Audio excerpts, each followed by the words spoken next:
On this 20th episode of the Actual Fluency Podcast, I talk about why I learn languages, and then I have a chat with Richard Simcott. Welcome to the Actual Fluency Podcast, the podcast that gives you the tools and inspiration to learn languages faster and more efficiently. And now your host, Chris Broholm. Today's episode is sponsored by Audible.com.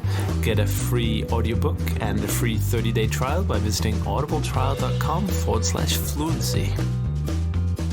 Hello everyone, and welcome to the 21st Actual Fluency Podcast. And as you might have known, I omitted episode 13 for cultural reasons.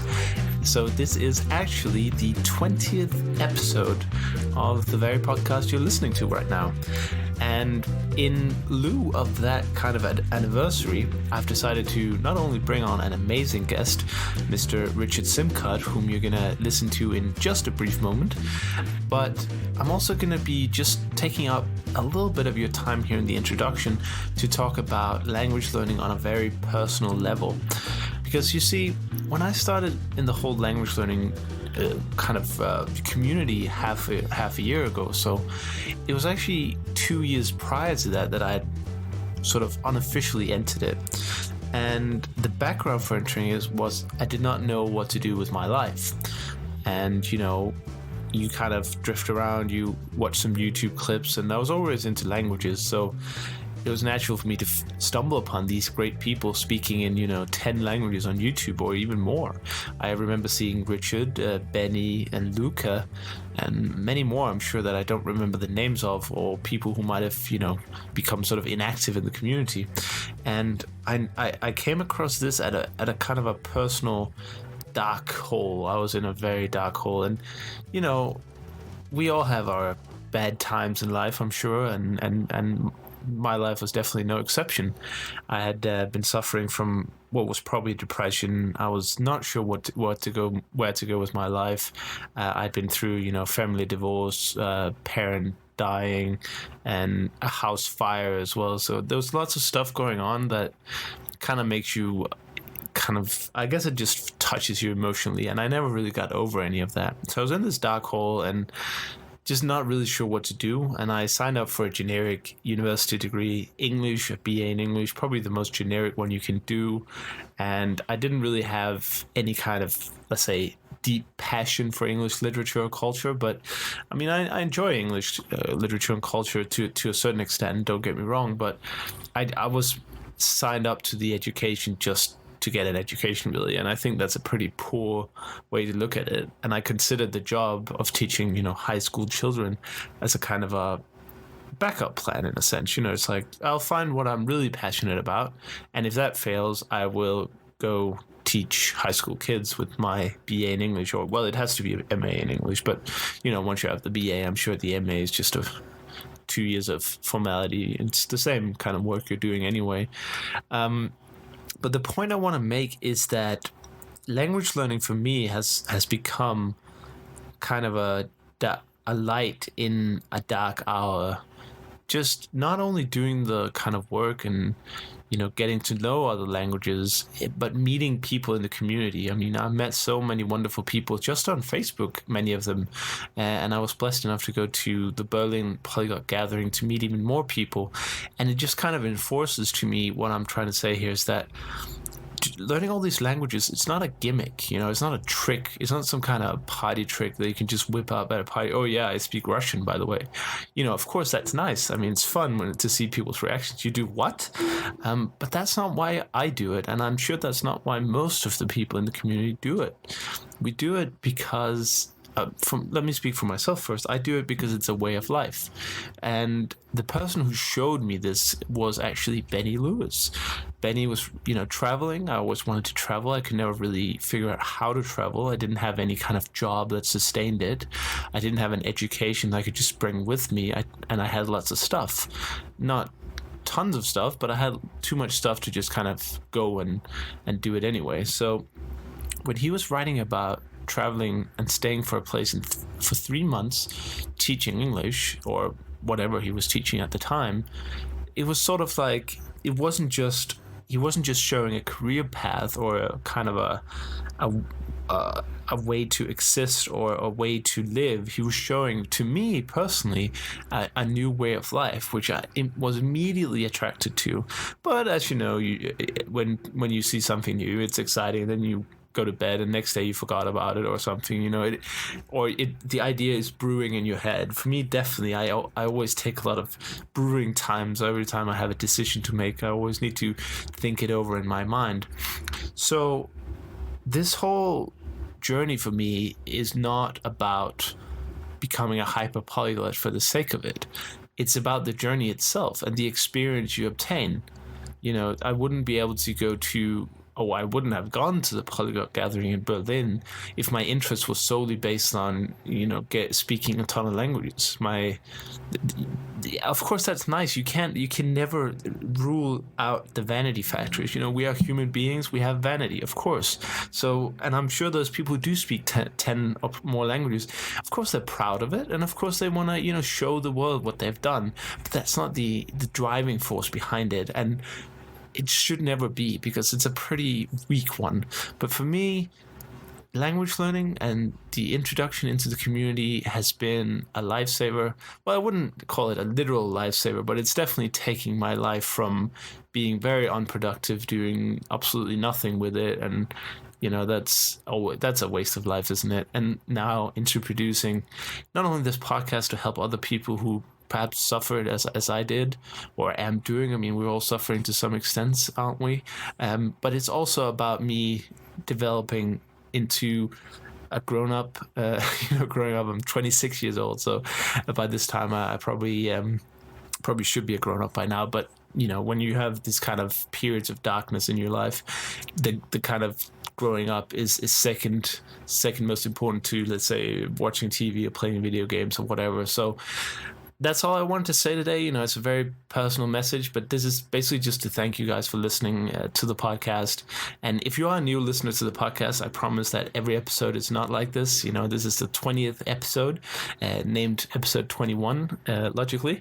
But usually I just briefly introduce the topic and, you know, then move on from there. I don't usually give these kind of long emotional introductions, but I want to thank you for listening through it. And the interview with Richard Simcott is coming up now, and the first question I'm asking him is what he thinks of the Berlin Polyglot Gathering, because that's where I recorded the interview.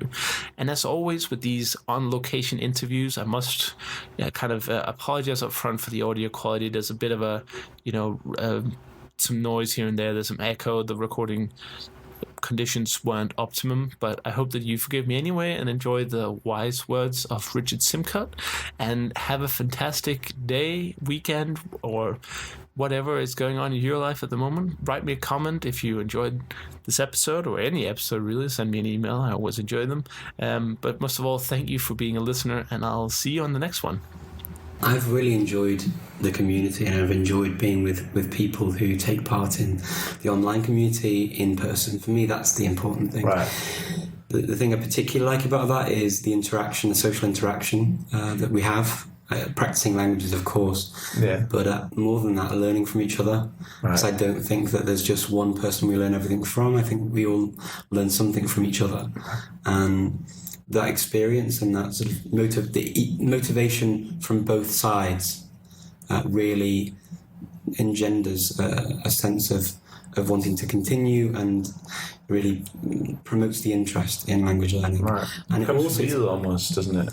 Right, because you're sitting behind the screen at home, it seems like you're typing on Facebook, and it is a person, of course, but once you see them in real life, you put a face to it. Exactly. That's when it becomes real, isn't it? Yeah, exactly. It's when it becomes real, and I think, you know, I've been to conferences, obviously, like this one. I went to a conference in Parma, which wasn't the Polyglot community, but it was a great event, and that, I think, really from that, when I won the Mehrsprachig competition in for the Goethe Institute, and I became the ambassador for multilingualism. Right.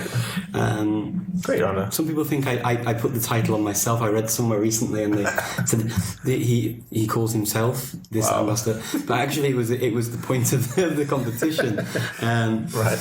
And I like the title because I hope that I can be that for people. Yeah. I certainly get a lot of nice feedback from people that take their own time to write to me to say that they felt motivated by a video or some things that I've done online. Right. And I really appreciate it when people do that, because it shows me that what I'm doing in my spare time is appreciated. Right. I think if it weren't appreciated at all and it just fell on deaf ears, I think that there possibly wouldn't be the motivation there for me to do it still. But the online community, really, I think it just grew and grew and grew. More and more people started making videos and showing that they had really good skills and good knowledge to share, and it made sense to then bring that together in a physical place. Right. And I guess that happened last year with Budapest. It was the first one, which you were hosting or arranging. Yeah, I was the main organizer for that event and hosted the entire event. And people said it was amazing but short. It's kind of the things I've heard. I wasn't there. People wanted more days in Budapest, and I've got to be honest, I didn't know what to expect. It was the first time we were doing it. The initial response was very positive, but I was also conscious that people need to go to work, people have studies, and I thought a weekend's a good amount of time because people do these weekend trips. Sure. And Budapest is a great destination because there are lots of cheap flights from all across Europe. So it made sense. And then the Catalan, link there also seemed like a really good idea. You could have locals who know about her and her story. In fact, we had the one of the people that put together her book, translation of the book, and he talked about that while he sort of introduced it and brought copies as well. And very unique, and then somebody talked about the Hungarian language. I think the Polyglot conference, just slightly different to the Polyglot gathering, is that we like to highlight the local language and culture, or languages and cultures too. So we highlighted the Hungarian language by having a lecture on the language itself. And then there were some locals that came along as well. I think here with the Polyglot gathering, really it's more a gathering of the Polyglot community. Sure. Yes, it's really nice that we're in Berlin. Right. The association's possibly not as strong to bring in an expert on the German language and talk about that. And I think that complements the other idea of the conference very well. Sure. And so when Judith approached me at the Polyglot conference about setting up a Polyglot gathering over a longer period of time, which appealed to a lot more people too, just seemed like a really good idea. To have the two things in place. Right. Yeah, and obviously you're looking forward to hosting one in Novi Sad as well. Exactly. And so October, polyglotconference.com. Yeah. Go on there, register. Get the plug in, of course. Of course, that's why you're here. But I wanted to ask you what kind of changes you're making compared to last year, and possibly you've learned something here as well that you might incorporate into Novi Sad. Novi Sad is going to have a different feel to the last two, for this one and to Budapest, in that it's going to be done in cooperation with an official body in Serbia. Right. So the Cultural Centre of Novi Sad is really helping to host this event. It's going to be done in their official buildings. They're going to be, it's going to be a slightly higher, I'd say higher level of formality, actually, to the talks themselves. There's going to be the downtime. Of course, people can get together outside of the event, but it's going to be slightly more formal. Right. I guess in that way, as you would expect a conference to be. Sure. Yeah. I mean, the name of conference and the name of gathering, it shows the levels of formality there. Right. The first conference, because it was the first one of its kind, and I was pretty much organising it on my own with a local team in Budapest. Really, that had maybe less formality than we'll see in Novi Sad. Right. But I think both that event as well will also be extremely enjoyable. Yeah, I'm sure. I've heard so many people asking me, well, you're going to Novi Sad, and so it seems like a lot of people will be going, and looking forward to that. I guess breaking away from the conferences a little bit, we haven't quite seen so much stuff from you in the last period of time. How are you still keeping up with the kind of the community and I guess the learning as well while you're busy with, I presume, your daughter growing up and family life? Yeah, well, this is it. I mean, the key difference between me and many other people online is that I don't make any money from what I do online. Sure. I simply do it as a hobby, and I enjoy it. It's an enjoyable thing to do in my spare time. What I like to do is to engage the community, and I do that mostly via Facebook now. I have a blog, which I haven't updated for a couple of years, I guess, and that coincides with me starting university courses in Sweden online. Oh yeah, is that Uppsala? In Dalarna. Oh, Dalarna, yes. Yeah, so I work full-time. I have a full-time job. Need to put bread on the table for us to eat. Of course. And then also, in addition to that, I study quite a lot of credits a year, I guess. Right. And that is my passion. If I weren't writing about it, it'd be ridiculous to not be studying. This is what I do. So I study languages. That's my main passion. Right. And it's not my job to be writing, although I do enjoy it when I've got time. Right. As I say, the Facebook page is probably the one that I keep up to date most, and I write there every week at least.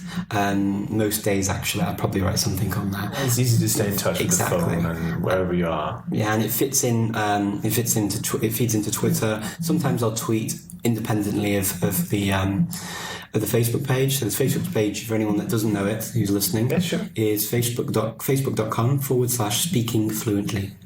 And the Twitter account is linked from there, so anyone that wants to see it can. Perfect. But I guess the fear that some people might have had by seeing your kind of activity levels online go down was that you were quitting this language studies. But you said once that would never happen. No. I'd never quit language studies. I think that organising the conference last year took a toll on me, because if you think I had a full-time job, I have my studies, I organised a conference in Budapest, and then also I've got a family, as you say, I have a young daughter, and I help my daughter with her language learning and her schooling as well. So we do, I work through her homework with her, and that she needs to learn to read, and all of this takes additional time, which I gladly give. My rhythm is probably from about 6 a.m. in the morning, Central European time, right the way through to midnight, and I don't stop. Right, that's a long day. It's a long day. At the weekends, I take a bit of time out. So I don't work my job at the weekend, so I have a bit of time to study languages, maybe write a few posts on a Friday night or on a Saturday if I want to add something.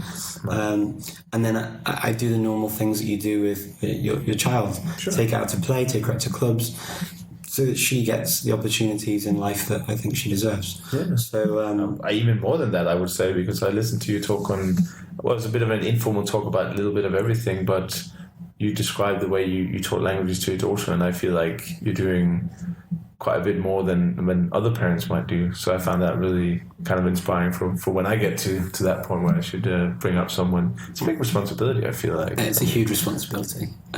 You basically, I see parenting in this way. I'm preparing an individual to go out into the world and to make a life for herself. So that's what I want to do. I want to make an individual who can stand on her own 2 feet. Right. How do you avoid overdoing it? Because obviously you speak, nobody knows how many languages these days, but I mean, I guess it's more than 10 if you have to say basic fluency. Very difficult to put a number on. Of course, and I don't want you to either. It's just to illustrate that you could potentially teach her 10 plus languages. But how do you avoid not going overboard with it? Because I'm sure some parents might be quite fanatic. The temptation could be there to do that. I think that you've got to question is, okay, whose life is this? It's not, your child is not an experiment. Right. And your child is not a utensil to use to live your own sort of maybe missed glory, or something that you dream of for yourself, or you think isn't some sort of ideal. I think that you've got to take into account this is a new person to the planet. They've got lots of things to learn, not just languages. Right. Language is one; it's very important, but they also have math skills that they need to develop. They also have social skills that they need to develop. They have to learn about how things work in the world. Right. Whether it's the sciences or history or geography or whatever. They've got lots and lots of things that they need to study to get to a basic level of understanding where they can function in society, right, and to be successful if they want to have a career. Right. So I've got a duty to offer that to my daughter. In addition, I can give her a gift, which I think is more valuable than any money I can give her, and that's the gift of language. So when it came to choosing which languages to speak, really French, English and Macedonian, just because I spoke them as Macedonian didn't speak as a child, but my wife and I spoke one or two of those languages ourselves as children, right. And they were important for us to carry on in the family. German and Spanish, because they're useful languages in Europe, and Spanish in the Americas, North and South America. It's a big language. It's a big language. And it made sense because it's not a hugely different structure, it's not a hugely different vocabulary, it just made sense. Right. What I don't do is I don't burden my child with making sure she's perfect or doing anything like that. How can I? She's 7 years old. I didn't speak Spanish when I was 7. No. I didn't speak German until I was 22.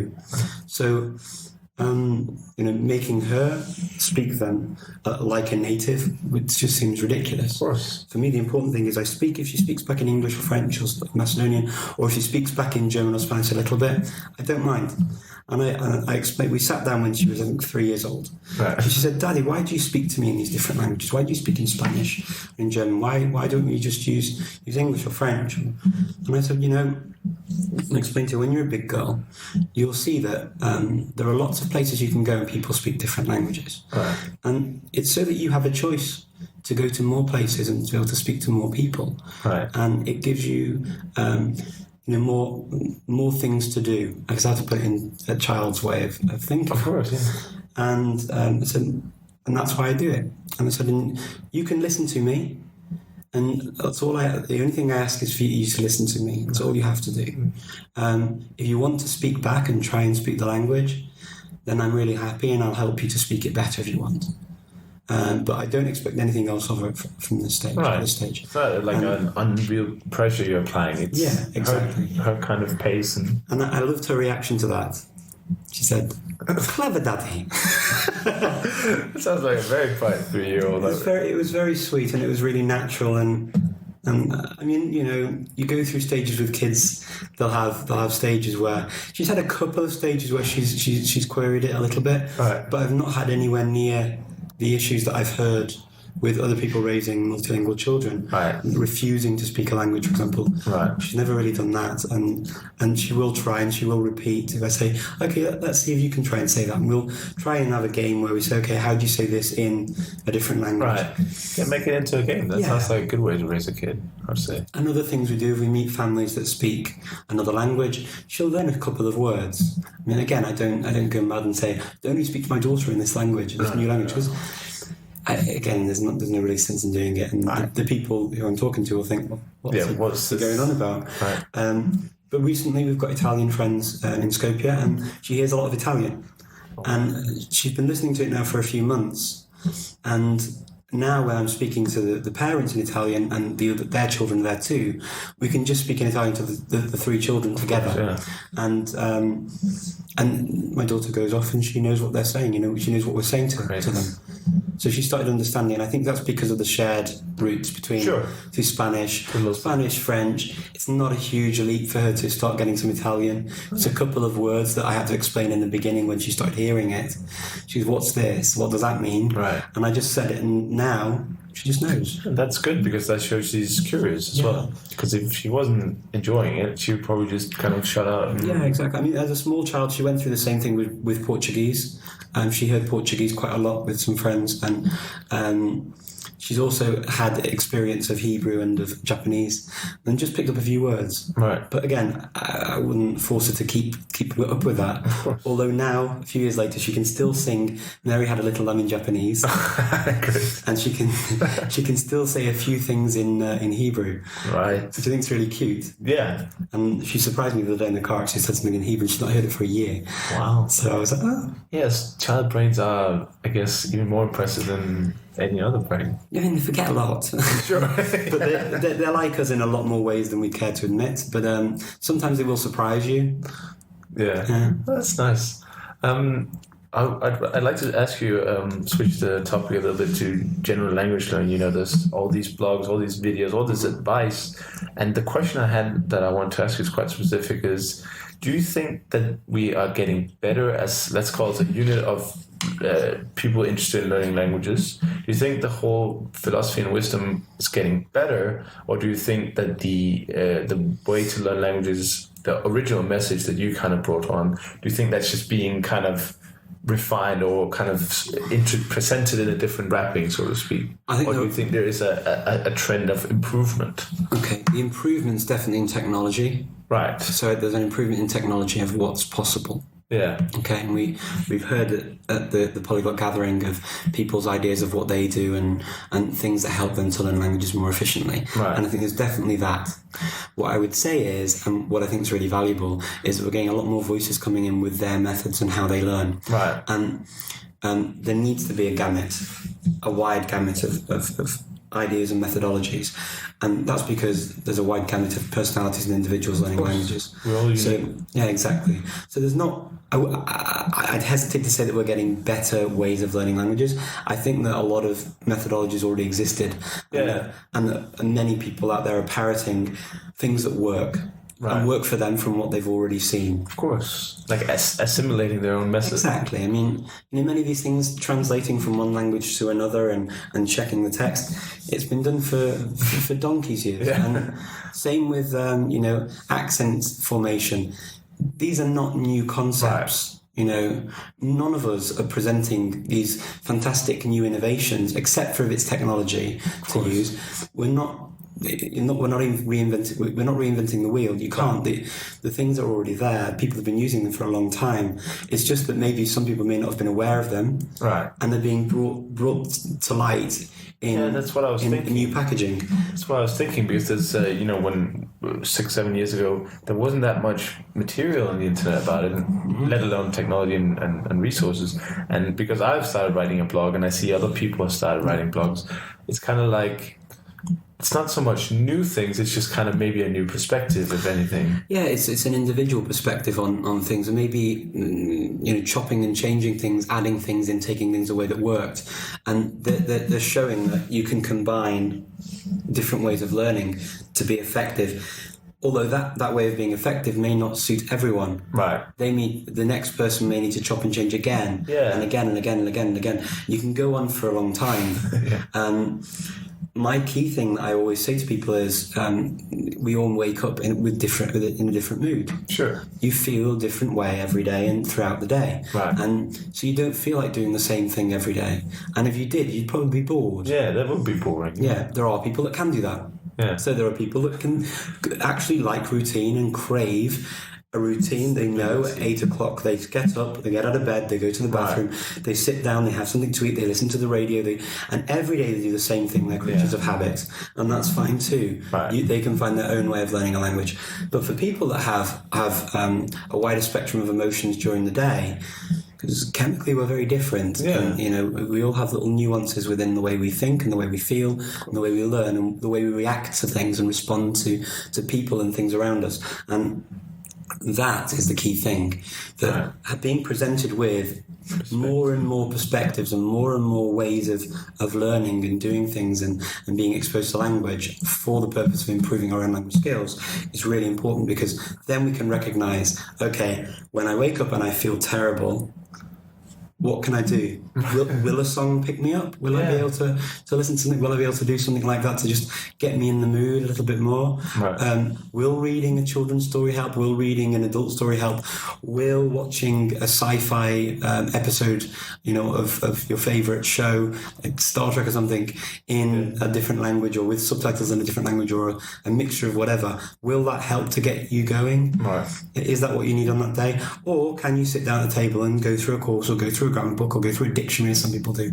What suits you? And I think that's where the amount of information has increased to show these different methods in a more accessible way. Right. Because not everyone goes to university or goes to a place where you can really research this in detail. Right. Some people, and a lot of people, want shortcuts. Of course, yeah. A lot of people want shortcuts. A magic pill. Yeah, and the actual truth is there is no shortcut. Language learning is language learning is language learning. You need to do it. It takes time. It's a type of overlearning. You need to know it. It needs to go into your head. Yeah. It's not like it's not like some other knowledge. Let's say history, you maybe need to remember some key dates and kind of what happened, but you can paraphrase to get your point across. Right. Okay, you can't make up new facts, but you can paraphrase using different words. You don't need to know it off by heart.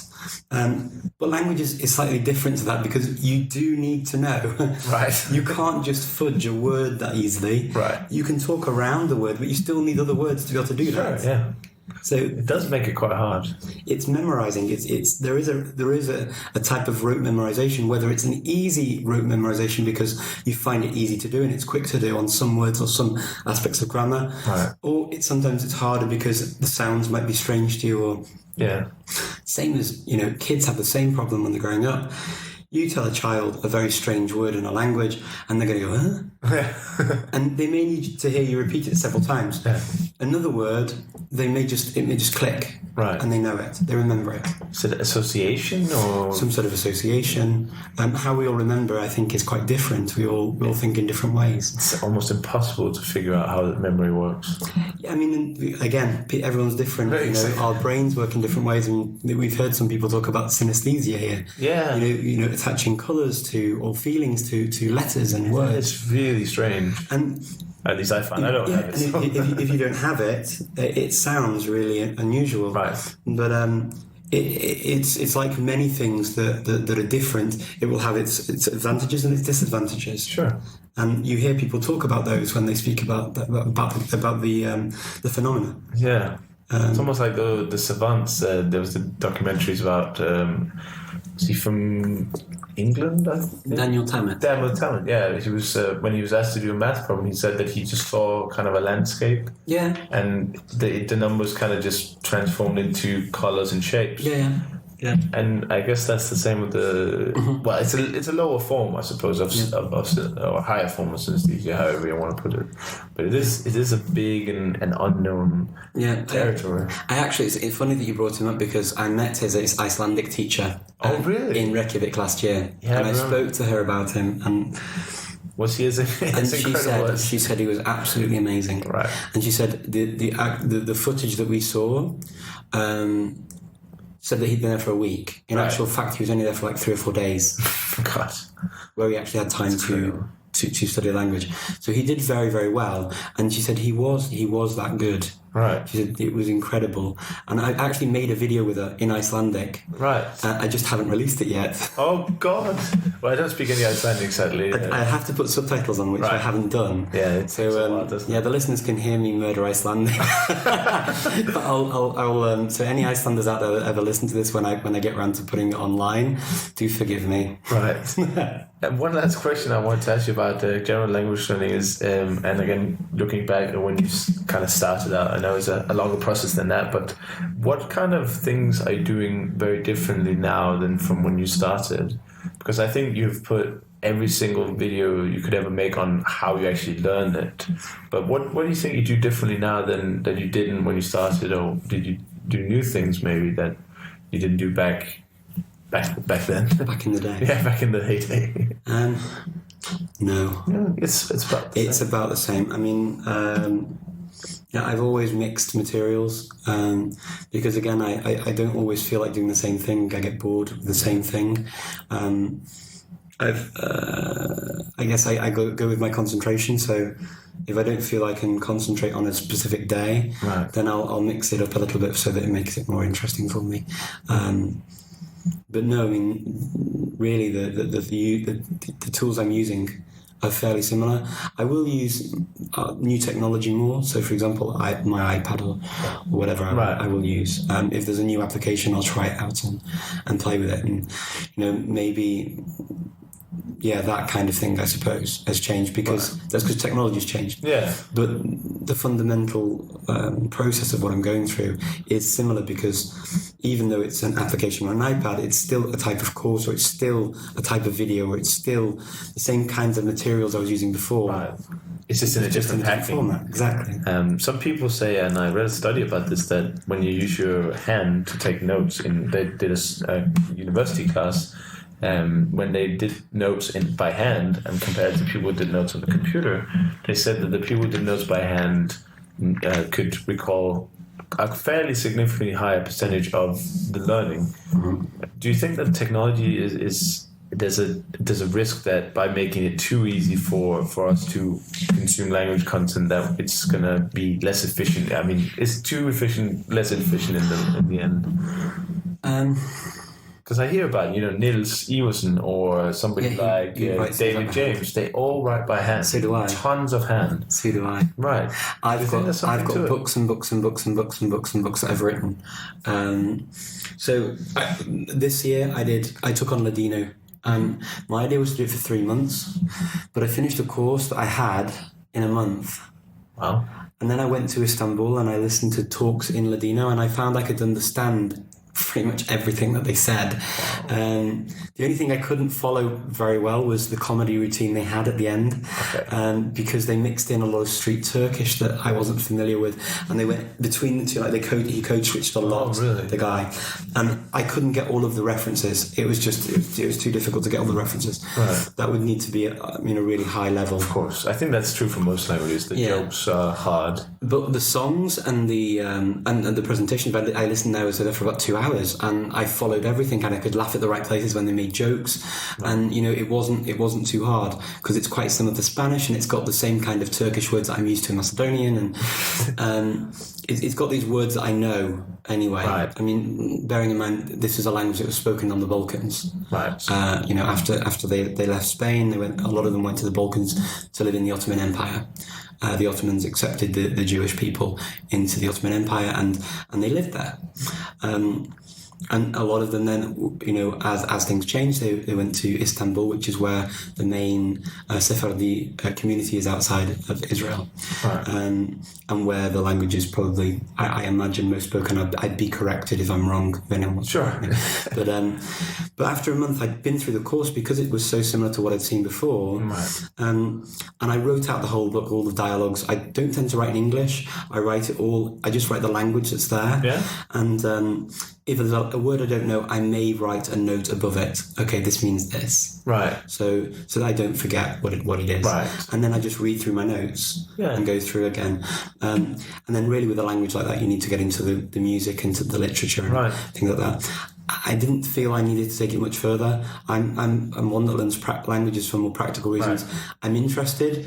I want to learn how it works and how it goes and be able to communicate for certain languages. Right. But I don't particularly need to get into. I'm not going to start going around talking about Ladino, even though I definitely encourage anyone out there to have a look at it. I think it's well worth a visit. But at the same time, to get to that very high level, I think you need a real reason to do that, some motivation. So you think the first step is it's not for you a particularly hard or time-consuming task, but if you had to go from that to understanding all the jokes and the internal humor, maybe even cultural humor, that would be a considerable effort. It's a huge investment for any language, even a language that's similar to ones you speak. It's a bigger investment than getting to that nice stage where you can communicate. Right. And understand things without having to strain and to struggle. Right. I mean, once you get to that stage in any language, I think you feel these endorphins almost running through your body of, wow, the satisfaction of learning, and wow, I've actually got to this level, I've turned that corner.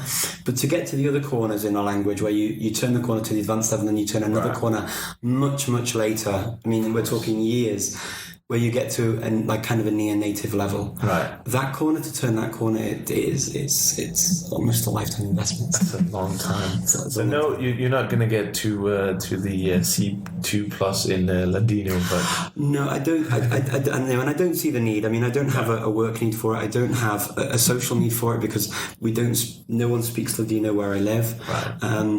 I try to be practical about what I'm doing. It makes sense. And even if I did, how would I maintain it? It would be, you know what I mean? It does, that need to then study it for so long, in so many hours, doesn't then go away just because you've got to that level. You don't stay at that level unless you continue. Yeah.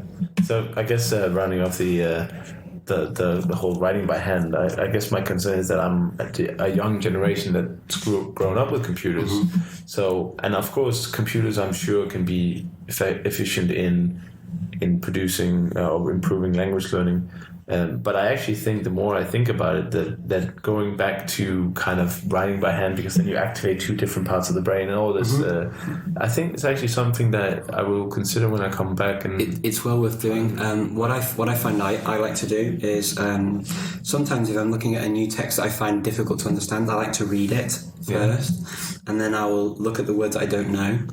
I'll look at what their meanings are, and then I'll go back and reread it. And then I'll start writing it out. Right, just word for word? Yeah, and then I will read what I've written. Right. And I will read it out as I'm writing it as well. So that's all the processes? Yeah, that's basically what I do when I'm writing something out. And I find that just having that repetition in what I'm doing is pretty handy for me.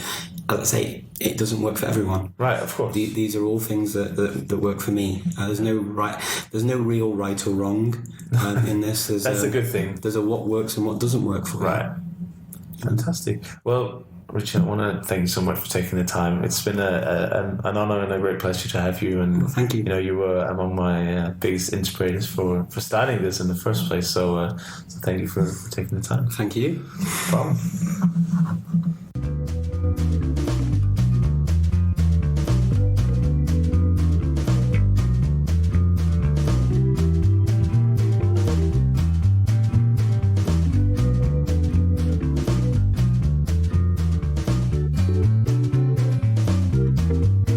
For listening to the Actual Fluency Podcast. For more information, be sure to check out actualfluency.com. Until next time, enjoy learning and have a great day.